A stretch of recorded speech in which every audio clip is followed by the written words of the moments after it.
Bonsoir, je suis ravi de vous retrouver pour l'émission Le Micro du Soir.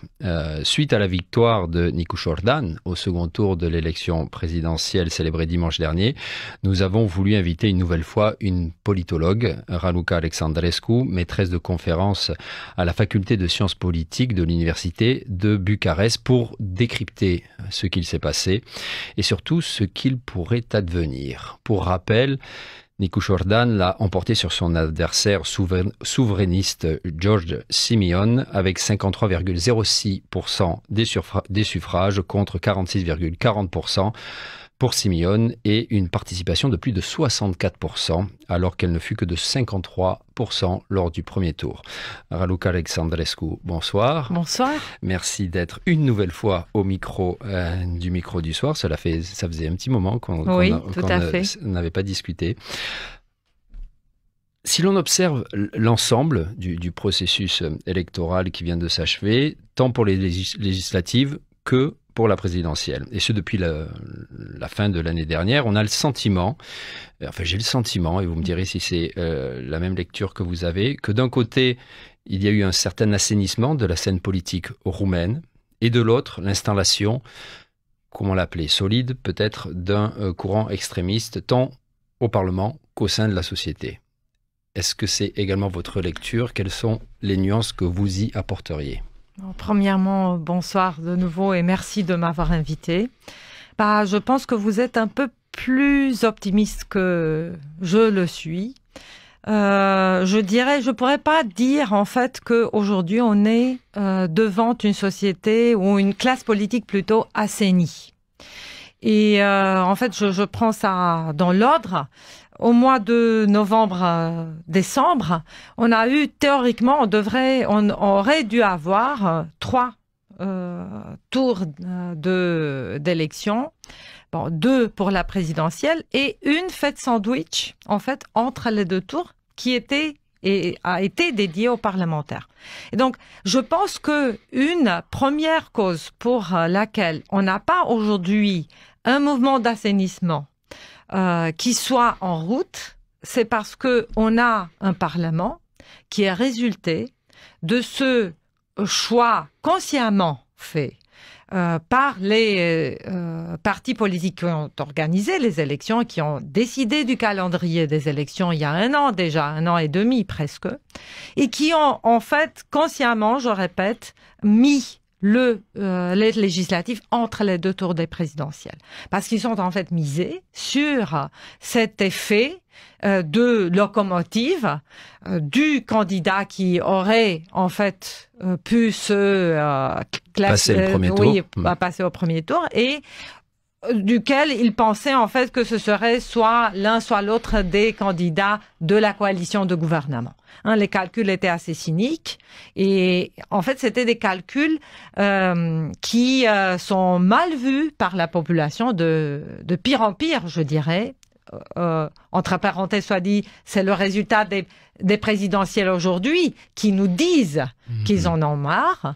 Et donc, voilà, c'était un calcul cynique qui a provoqué un résultat très mitigé et assez confus dans le choix pour le Parlement.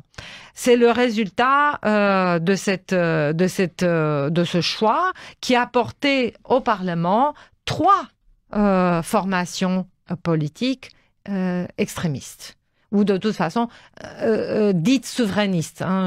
Peut-être on aura l'occasion de discuter un tout petit peu de la signification du terme souverainiste, que moi je suis un peu...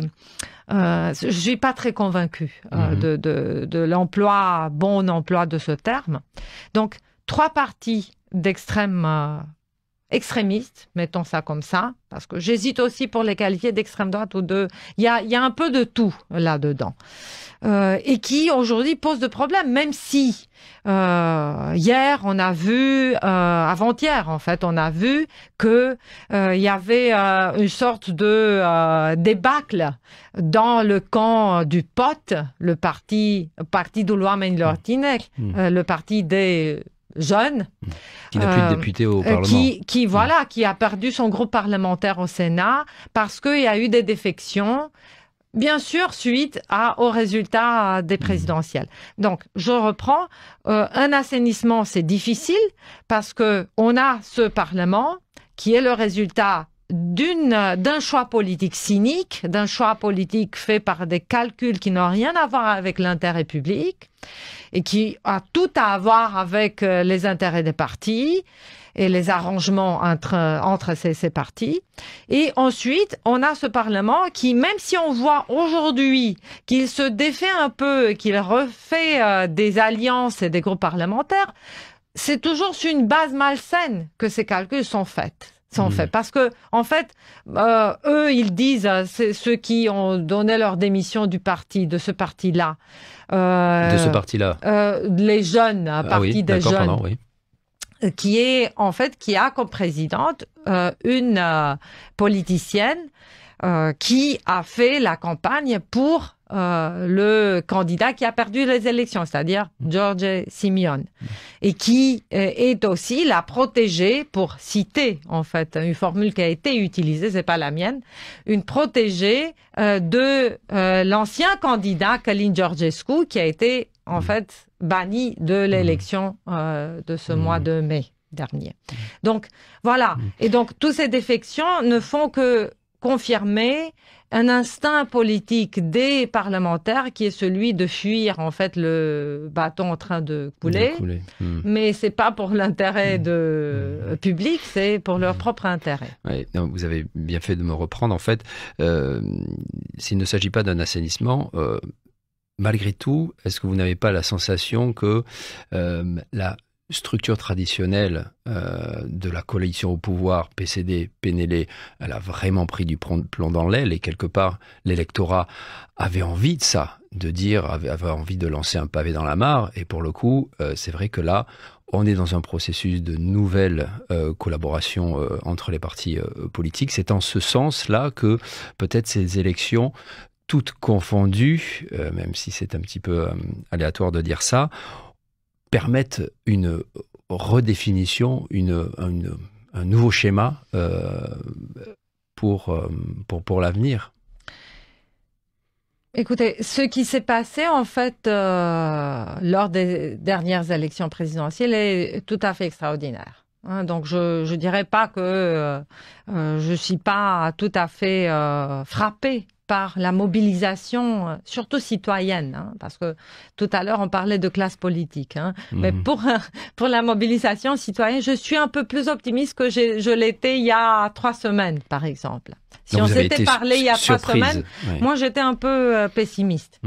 Je voyais pas exactement comment on aurait pu, à ce moment-là, imaginer ce qui s'est passé en vérité. Donc, mobilisation citoyenne qui donne en fait un espoir. Pour ce qui est des arrangements des partis politiques et des alliances, ce que vous dites c'est tout à fait vrai. Le Parti social-démocrate surtout, il a pris en fait une balle dans la figure. Si on regarde un peu la carte électorale et la distribution des voix pour Giorgia Simeone, on voit bien que, en règle générale, je simplifie maintenant parce qu'il y a beaucoup de variations, même à l'intérieur d'un département et même d'une ville, en fonction des circonscriptions. Mais si on regarde un peu d'en haut cette carte, on voit que la répartition suit largement le contour des anciennes options pour le Parti social-démocrate, ce qui est assez frappant, mais ce n'est pas surprenant. De Simeone corroborent les votes traditionnels du PCD, c'est ce que vous voulez dire. Au moins une partie qui était représentée, qui se sentait représentée par le Parti social-démocrate, mais pas par la social-démocratie, entre guillemets, qui n'est pas très visible dans le Parti social-démocrate, et plutôt par ce discours et cette narration nationaliste, traditionnaliste, orthodoxiste même, qui a été en fait déplacée par Giorgia Simeone en sa faveur. Donc c'est en fait un déplacement. Donc si on pense à ce parti notamment Parti social-démocrate, je pense que lui, il est en train de, j'espère, réfléchir à ce qu'il doit faire pour se raviver un tout petit peu et tirer les conséquences de ce vote. Et précisément, comment vous... Alors, on est en train de discuter au sein du Parti social-démocrate. Je crois que le président intérimaire, Soling Lindeanu, dit d'un côté qu'il serait d'accord pour faire partie du gouvernement, alors que la majorité dans son parti préférerait l'opposition. Nicușordan et également Stolojan, qui est avancé comme Bolojan, pardon, excusez-moi, qui est avancé comme potentiel Premier ministre, disent que effectivement ce serait mieux pour le pays d'avoir un gouvernement qui suit le résultat des parlementaires de la fin de l'année dernière. Qu'est-ce que vous pensez qui va se passer ? Bon, à l'intérieur du Parti social-démocrate, bien que Sorin Grindeanu donne l'air d'avoir du support à l'intérieur du soutien à l'intérieur du parti, j'ai l'impression que les choses ne sont pas si évidentes que ça. Il y a notamment le maire d'une ville assez importante du sud de la Moldavie roumaine, je veux dire, Buzău, qui, Monsieur Thomas, il s'appelle, qui est récemment très médiatisé parce qu'il exprime un point de vue qui est contraire par rapport à la direction, disons, officielle du parti. Il n'est pas pour la première fois sur le devant de la scène, puisque c'est lui, en fait, parmi les premiers membre marquant du Parti social-démocrate qui a tiré la sonnette d'alarme après le premier tour des élections présidentielles annulées du mois de décembre dernier et qui a dit que ce n'est pas l'explication. Il s'agit en fait d'une sorte de connivence entre le Parti social-démocrate et une partie des voix qui ont été données entre guillemets à George Simeon. Donc là, c'est en fait une question de... Et lui, qu'est-ce qu'il propose alors ? Lui, il dit qu'il faudrait en fait refaire la vision générale du Parti social-démocrate, qu'il faudrait puiser un leadership dans des personnes qui n'étaient pas jusque-là véritablement réformer le parti. Voilà, une réforme du parti. Il est très critique par rapport à cette classe d'oligarques, barons qui Alors, il est pour faire partie du gouvernement, du prochain gouvernement ou pas ? Il est plutôt en fait en faveur d'une collaboration gouvernementale. Mais vous savez, ce qui... Est-ce que vous dites qu'il a un certain poids donc aujourd'hui au sein du parti ? Oui, il paraît. Bon, on ne sait pas exactement, on ne peut pas en fait évaluer. Donc c'est difficile aujourd'hui de savoir. Mais en revanche, ce qui sonne un peu familier du point de vue des scénarios, c'est que ce scénario, le Parti social-démocrate se retire généreusement pour donner la place à d'autres partis et d'avoir l'occasion de gouverner, ça s'est déjà passé dans l'histoire politique roumaine. Mais sur le Parti social-démocrate, il n'y a pas de majorité parlementaire. Oui, mais c'est un scénario. Lui, en fait, le parti, Grindeanu et le reste, il évoque en fait la possibilité d'avoir un gouvernement technocrate. Et ça me sonne très familier parce qu'en fait, on a eu cette solution. Avec Dacian Cioloș. Oui, mais quel était le résultat? C'est pour ça que le Parti social-démocrate est très intéressé. Le résultat, c'était que le gouvernement de Dacian Cioloș a pris, tout le relais dur et lourd de l'héritage du mauvais gouvernement fait par Monsieur Ponta à l'époque. Et ensuite, le Parti social-démocrate a remporté les élections. Et vous pensez qu'ils sont toujours dans ce calcul-là ? Oui, je pense. C'est un des calculs qu'ils se font sûrement. Parce que, admettons que le Parti social-démocrate choisit l'opposition. Comment Nicușordan et son nouveau Premier ministre pourraient former une majorité parlementaire ? C'est impossible. C'est impossible parce qu'il n'y a pas et gouverner avec un gouvernement minoritaire, impossible de faire passer quoi que ce soit. C'est impossible. Donc, Nicușordan a une mission très difficile. Vous pensez que des élections anticipées pourraient être Ah non, ça serait la catastrophe, je pense. Dans le climat actuel, ce serait en fait le Mais tapis vu la rouge. situation, si la Le tapis rouge ouais. pour l'Alliance pour l'unité des Roumains, l'AUR, le parti de George Simion. Effectivement, George Simion a eu un score, et on va en discuter, assez conséquent à la présidentielle. Mais quand on revient aux législatives de la fin de l'année dernière, toutes les forces populistes confondues n'ont pas dépassé 30%. Oui. Alors, ce qui est beaucoup. Oui. Mais ils ont été loin de la majorité. Oui. Oui. Et loin du pourcentage de Simion. On l'oublie un petit peu. Oui, c'est pour ça que je dis, aujourd'hui, des élections anticipées seraient encore pires que ce qu'il y a. Parce qu'il y aurait l'effet locomotive dont vous parliez. Exactement, exactement. Et en plus, peut-être vous l'avez remarqué, les dernières sorties dans l'espace public de George Simion, y compris la contestation qui hier a été rejetée. Hier a été rejeté. D'accord. C'est en fait une manière de non pas nécessairement d'essayer de renverser le résultat des élections. Je pense pas qu'il s'est fait ce calcul-là et je pense pas qu'il se faisait d'illusions. Sauver un peu son image. Voilà, et en fait monétiser l'avantage que son parti maintenant peut tirer des Vous pensez qu'il va résultats. rester président Pourquoi pas? Pourquoi pas? Je pense que qu'il a pris lui, il y avait une aile dissidente dans ce parti, mais qui a déjà annoncé toujours hier ou avant-hier que en fait c'est avec Claudiu Târziu, qui est un idéologue pur et dur du parti et qui l'a quitté, et qui a annoncé la fondation d'un autre groupe, d'un autre parti politique. Il a annoncé ça, il a dit que le parti des conservateurs. Oui, voilà.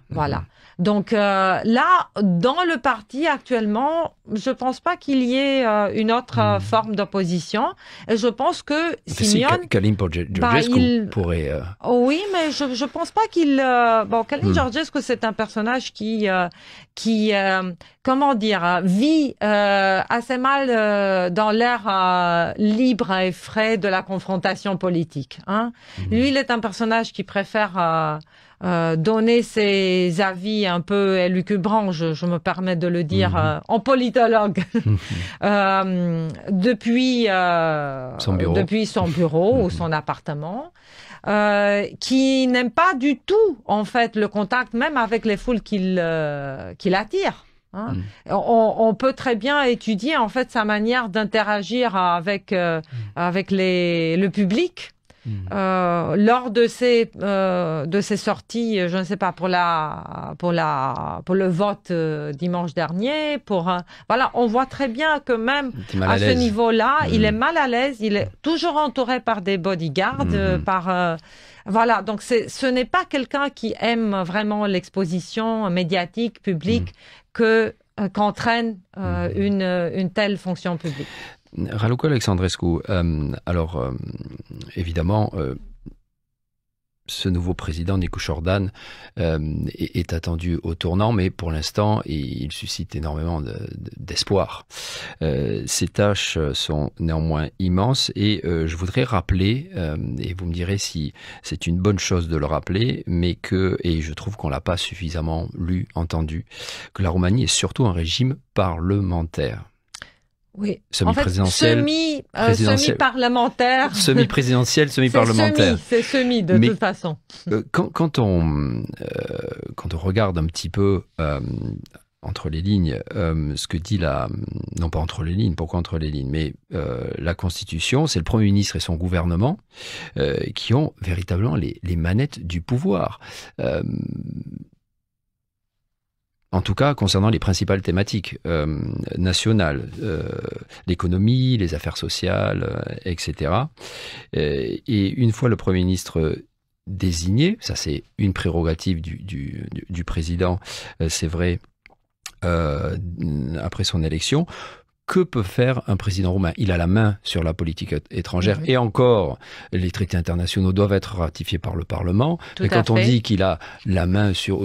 C'est le président du Conseil suprême de la Défense, mais encore une fois, il est quand même... Il a des pouvoirs très limités qui n'ont rien à voir avec les pouvoirs d'un président français ou américain. On a fait, notamment dans la presse étrangère, un amalgame entre l'élection présidentielle roumaine et d'autres élections des pays occidentaux où l'exécutif présidentiel est véritablement assez puissant. Là, ce n'est pas le cas. Donc, qu'est-ce que va pouvoir véritablement faire en termes de politique nationale Nicu Jordan? Ouais, c'est une très bonne question et vous avez raison de le signaler en fait. Ne serait-ce qu'un petit peu pour apaiser les espoirs aussi. Oui, pour les tempérer un tout petit peu. Oui, tempérer plutôt. C'est en fait, il y a bien sûr, il y a la Constitution qui est très claire en ce cas. Il y a une compétence limitée du président dans ce qui est surtout des affaires économiques et bien sûr de la justice. Mais il a quand même quelques attributions dans le domaine de la justice qui méritent peut-être d'être signalées. Parce que la justice est un gros problème en Roumanie en ce moment et on a fait des changements dans la loi, surtout pour la nomination par exemple, du président du Conseil supérieur de la magistrature, qui maintenant qui était en fait l'apanage du président et qui depuis quelques années, est sorti en fait de ses attributions. Donc, il mériterait peut-être de regarder un peu de ce côté-là pour revenir à ses prévisions. Mais bon, donc, il a peu de compétences théoriquement, constitutionnellement parlant. Pardon, excusez-moi, je vous coupe, Raluca Alexandrescu, mais concernant précisément sur ce sujet des nominations, en ce qui concerne les services de renseignement. Ah oui, il a le droit il a cette compétence. Oui, c'est lui. Donc, il a en fait... Les deux services, SRI et SIE. Il est chef de l'armée, il préside le conseil de défense du pays, Consiliul Suprem de Apărare al Țării. Il a la nomination des directeurs des services secrets. Avec ratification du Parlement. Avec le soutien du Parlement. Mais il a quand même ce pouvoir. De désignation. Donc, de ce côté-là, côté défense, côté sécurité, côté affaires étrangères, et là, les attributions, disons, classiques régaliennes. Pour synthétiser un peu à la française ce type de pouvoir. Pour ce qui est des affaires économiques et pour ce qui est de la relation avec le Premier ministre et avec le Parlement, il y a quelques différences essentielles par rapport, par exemple, à la Constitution française et aux attributions du président français. Bon, premièrement, il ne peut pas dissoudre l'Assemblée comme le président français peut le faire et l'a fait, d'ailleurs, il y a un an. Donc, il peut se retrouver devant l'option de dissoudre l'Assemblée dans le cas où la nomination du Premier ministre est repoussée par le Parlement 2 fois de suite. Au début. Voilà. Donc, mais maintenant, après, voilà. Donc ça, c'est en fait limité. Et je dirais que dans le cas précis, comme on vient de le voir, je pense qu'on n'a pas intérêt, pour le souci démocratique, de provoquer maintenant des élections anticipées. Traditionnellement parlant, en plus, le Parlement roumain et le système politique roumain n'est pas très enclin à faire des élections anticipées. C'est, si vous voulez, un stéréotype de la politique roumaine après 89. On en parle beaucoup, mais on n'en fait jamais. Ce n'est jamais arrivé dans l'histoire politique roumaine après 89, bien qu'on passe ce sujet à tort et à travers moult fois. Voilà. Bon, donc ce n'est pas dans la culture politique des élus de provoquer eux-mêmes un effort supplémentaire d'être réélus. Parce que l'investissement est grand dans une élection. Il faut toujours en fait prendre soin à négocier un peu les alliances politiques, donc c'est difficile. D'autre part, la relation avec le Premier ministre, Bon, il désigne un Premier ministre qui forme son cabinet. Ensuite, il n'a pas le pouvoir de le congédier, en fait, comme c'est le cas en France. Est-ce que vous diriez que si le tandem est bon, si le président et le Premier ministre s'entendent particulièrement bien, le pouvoir du président, mais ce sera quelque part un pouvoir implicite qui pourra faire passer, parce qu'il s'entend bien avec son Premier ministre, il pourra faire passer des propositions de loi, et c'est en cela que le président de la Roumanie a une influence même dans les affaires intérieures. Oui, tout à fait, vous avez parfaitement raison. C'est une question d'entente. Et on a vu d'ailleurs dans l'histoire politique roumaine les dernières 35 années, on a vu que là où il y a une entente, là où il y a une connivence, il y a aussi une bonne collaboration. Et il y a aussi une majorité, pas nécessairement très importante, mais il y a une majorité parlementaire qui se fixe et se cimente, si vous voulez, parce que c'est en fait un effet de cette collaboration, bonne collaboration. Voilà, président, Premier ministre avec ses ministres. C'est une cause efficiente, si vous voulez. Et au contraire, quand il y a une mauvaise collaboration, ça se passe plutôt mal et le président se retrouve un peu isolé et dépourvu d'influence. Mais l'exemple d'une bonne collaboration, on la retrouve par exemple dans le mandat du président Traian Băsescu, donc qui était avant les deux mandats du président Iohannis. Et qui a très bien collaboré avec son premier ministre de prédilection, qui était Emil Boc, l'actuel maire de la ville de Cluj. Et non pas le suivant, Alicianu. Non, là, ça s'est plutôt mal passé, je dirais. Donc, on a des précédents dans la pratique politique roumaine qui peut peut faire que la Constitution soit un peu aménagée, arrondir les angles de ces prévisions constitutionnelles qui sont plutôt disons, sévères. J'aimerais qu'on revienne à dimanche soir dernier, à l'annonce des résultats. La multitude rassemblée devant la mairie de Bucarest scandait « Russia nu uită, România nu iată », Russie n'oublie pas, la Roumanie ne t'appartient pas. Comment jugez-vous le poids du contexte géopolitique dans cette élection? Il est plus important que jamais, je dirais. Et je pense qu'on est tous, en fait, saisis. Est-ce que pour vous, ça a été... c'était la politique nationale qui comptait davantage que le contexte géopolitique? Vous savez, on ne peut plus parler de politique nationale sans regarder un peu ce qui se passe autour de nous. Parce que... Ou du côté des électeurs. Il y a, en fait, même dans la propagande la plus manipulatrice que ce soit, couler d'un certain côté des candidats, et notamment sur, j'anticipe un peu peut-être les sujets qu'on va aborder plus tard via TikTok. Je reviens, donc même dans cette propagande, il y avait tout le temps aussi un côté de politique internationale.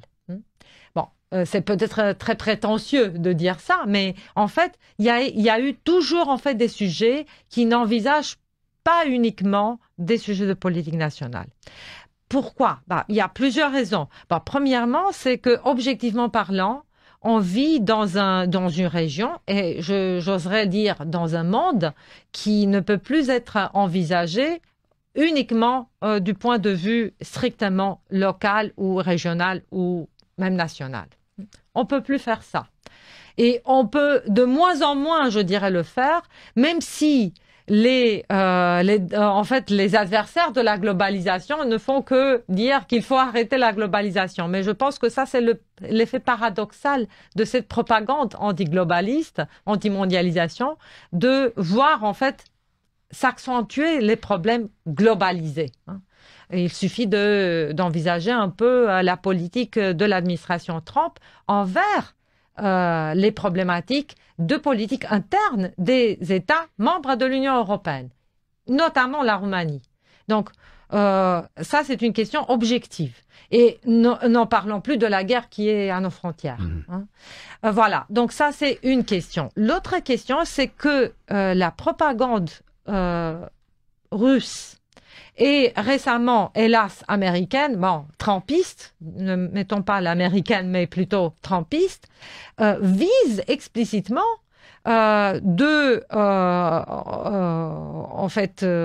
s'introduire d'une certaine manière dans la politique nationale roumaine.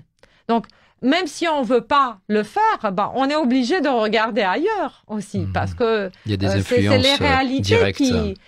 C'est des déclarations très concrètes des autorités russes, des proches du Kremlin. Vous avez vu en fait les déclarations et les émissions de télé sur Первый canal qui constatait que on peut plus avec ces Roumains qui sont devenus arrogants, parce qu'ils ont mal voté. Voilà.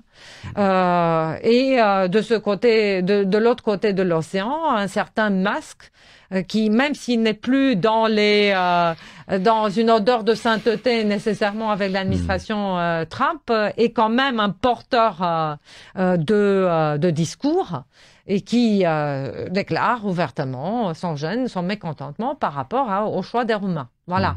Donc on est en fait obligé, même si on voulait pas, on est obligé de prendre en compte aussi des sujets de politique internationale et de voir l'ensemble des implications que ce choix de politique nationale entraîne. Donc ce vote a véritablement été un vote sur des politiques nationales et qui a pris aussi un contexte géopolitique complètement en compte.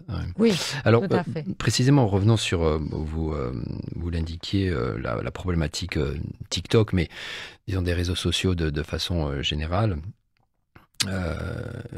Une meilleure gestion de ces réseaux, notamment de certains réseaux, paraît être une nécessité.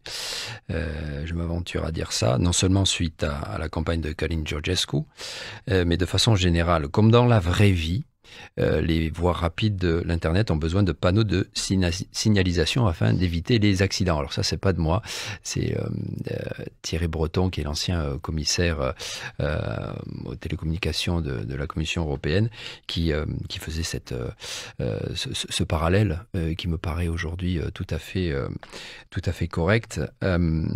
Mais cette prise de conscience qu'il faut des normes, et je dirais que c'est la voie bruxelloise et également de dire on peut pas laisser les choses en l'état.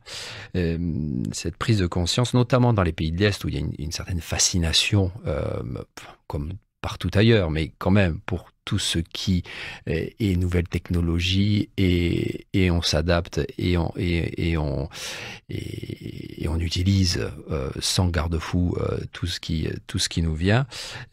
Cette prise de conscience semble se faire attendre. Alors, d'après vous, qu'est-ce qu'il faut faire? Parce que la bataille, elle est, et on l'a vu, elle est là. Comment faire pour se prémunir de tous ces excès? Il y a beaucoup de questions dans votre question. Je vais essayer de les prendre une par une. Et je vais commencer avec votre observation concernant cet engouement dans les pays de l'Europe centrale et de l'Est, au sud-est européen. Peut-être que je me trompe, vous allez nuancer mes propos. Je suis en train de réfléchir à ça. Je dirais que je ne sais pas si c'est l'engouement nécessairement ou c'est plutôt en fait l'instrumentalisation de cet appétit qui n'est pas peut-être spécifique pour la région, mais en fait il a été l'instrumentalisation de cet appétit au service de ces influences étrangères. Surtout la Russie. Parce que la Russie travaille depuis longtemps. Ce n'est pas à partir des élections de 2024 que ça s'est passé. Elle travaille depuis longtemps. Et elle travaille y compris par les réseaux sociaux. Et là, vous faites également référence à la campagne de Călin Georgescu. Oui, et même avant. Oui. Et même avant. Parce que là, c'était flagrant. Mais même avant, on était très conscient du fait que il s'agit d'une volonté tout à fait évidente, et prouvée d'ailleurs, y compris dans les élections américaines de 2016, là où Trump s'est fait élire. Donc c'était une volonté et une action russe concertée par les bots, par les usines de trolls. On connaît tous. Quand vous dites, pardon, excusez-moi, on était tout à fait confiants, des gens comme vous. Qui, oui, mais bien sûr. Quand on pense à... Ah non, je ne parlais pas du public. Oui, voilà, malheureusement, mais comment faire vis-à-vis de ce public? Voilà, donc pour ce qui est de cet engouement, il est instrumentalisé. Je pense que c'est pour cela qu'il a beaucoup plus d'effet, parce que l'attention, l'œil de la propagande russe est plutôt porté vers cette région de l'Europe, parce que c'est stratégique. Voilà. Donc, deuxièmement, l'engouement est tout à fait clair, net et évident.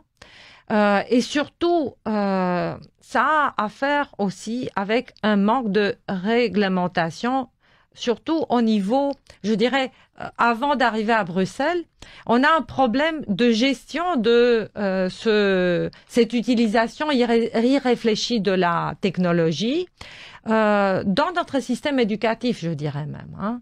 Ça peut paraître un peu issu de nulle part, mais c'est un problème que j'observe depuis longtemps en tant que professeur, enseignante, et en tant que mère aussi.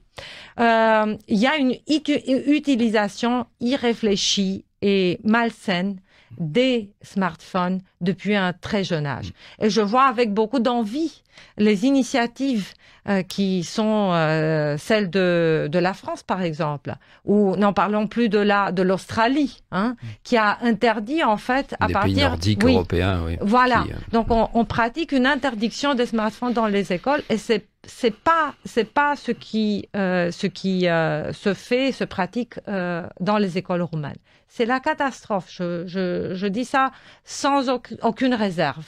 Voilà. Il y a eu dans les collèges et lycées en Roumanie, l'interdiction est optionnelle, c'est ça, ou comment ça se passe? Ce n'est pas réglementé. C'est-à-dire avec les réglementations locales, peut-être. Je pourrais pas le dire. Mais tant qu'il n'y a pas une réglementation suivie qui soit issue par le ministère de l'Éducation, moi je ne vois pas exactement comment ça pourrait agir. Oui, parce que le problème, c'est ça, c'est que cette technologie, elle n'est pas neutre.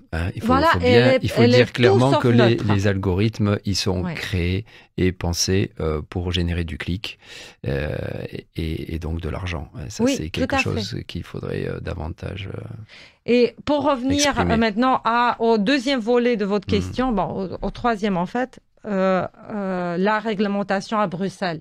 La réglementation européenne. Moi, je peux en fait voir qu'il y a un effort de la part de l'Union européenne, qu'il y a une réglementation qui ne vise bien sûr pas le contenu, mais plutôt l'accès de ces grandes entités, les GAFAM, sur le marché des services européens. Et je salue ces initiatives. J'espère qu'elles seront renforcées. D'autre part, je dirais que la tâche est rendue très difficile par les pressions qui sont celles de l'administration Trump et qui poussent en fait contre ces réglementations. Donc, nous voilà de nouveau sur la scène internationale et en contact avec la géopolitique. Est-ce que vous diriez que dans les médias en Roumanie, il devrait y avoir peut-être davantage d'explications par rapport à ce que vous dites, à ces phénomènes de réglementation qui sont nécessaires, etc. On les voit pas beaucoup. Oui, je pense qu'il faudrait faire une sorte de campagne d'information. Sensibilisation par rapport à tout ça. Surtout que, et là ce sera ma dernière question, Raluca Alexandrescu, le sujet est d'autant plus grave que là on est au début d'une, on va pas dire d'une nouvelle ère, mais enfin bon, de quelque chose qui a en tout cas écarté la mouvance extrémiste pour un temps, mais les électeurs sont là. Il suffit d'un nouveau leader, peut-être toujours de George Simeon, mais la base électorale, elle est là, elle est solide, et si on continue à toujours allumer la mèche des réseaux sociaux qui portent en grande partie ces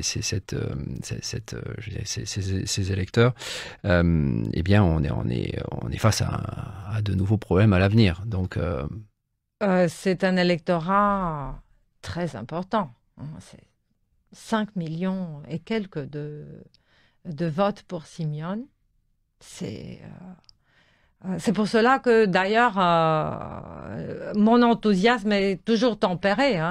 On est très content que le résultat soit pour l'Europe, mais en même temps, on a ce problème qui reste et qui, comme vous le dites très bien, risque de s'aggraver. Qu'est-ce qu'on peut faire? Il faut, premièrement, en tant que politologue, il faut analyser, pas seulement moi, ceux qui peuvent réfléchir à ce sujet, bien mieux que moi peut-être, il faut analyser les tranches de cet électorat, parce qu'il n'est pas uniforme, et les motivations de certains ne sont pas les motivations des autres. La diaspora, la fameuse diaspora, est une partie du problème. Et là, des distinctions tout à fait claires et nettes par rapport aux options et à la motivation des électeurs de Roumanie. La diaspora se retrouve en Allemagne, en Italie, en Espagne, en Angleterre. J'ai remarqué le fait que le pourcentage le plus important pour Simeone était en Allemagne. Et il y a des sociologues qui, en fait, estiment que le niveau d'intégration des communautés roumaines dans les communautés plus larges en Allemagne est moindre que celui des communautés en Espagne et enItalie, pour une raison très évidente. C'est pas la seule, mais elle est très évidente, la raison linguistique, de l'intégration linguistique. Donc, il y a peu de... Pardon, excuse-moi, je vous coupe. Oui. Depuis Bucarest, il y a peu de choses qu'on puisse faire vis-à-vis de cette diaspora. Bien sûr, donc, on peut constater, le travail en être conscient. Et surtout dans le pays. C'est déjà très important d'être conscient de la motivation différente de ces communautés. À l'intérieur, je pense que la réponse la plus simple, c'est de bien gouverner pour une fois. De bien gouverner pour une fois. Je pense que c'est ce qu'il faut faire. C'est en même temps très simple et c'est gigantesque. Parce qu'on a mal gouverné depuis belle lurette. Il faut en fait se rendre compte que la seule solution, c'est que les citoyens de la Roumanie voient un peu les effets concrets de cette prospérité dont on leur parle tellement. On peut pas convaincre les Roumains que l'Europe est bonne et que les politiques européennes et les fonds européens sont bons si ces fonds ne produisent pas de la prospérité palpable pour eux aussi. Voilà. Raluca Alexandrescu, on va s'arrêter là-dessus. Il faut bien gouverner pour une fois. Je pense que c'est une belle phrase de conclusion de notre discussion. Merci infiniment d'avoir été au micro du soir. Et bon, croisons les doigts pour la suite. Merci à vous, chères auditrices, chers auditeurs. C'est tout pour ce soir. Week-end Placoute. Au revoir.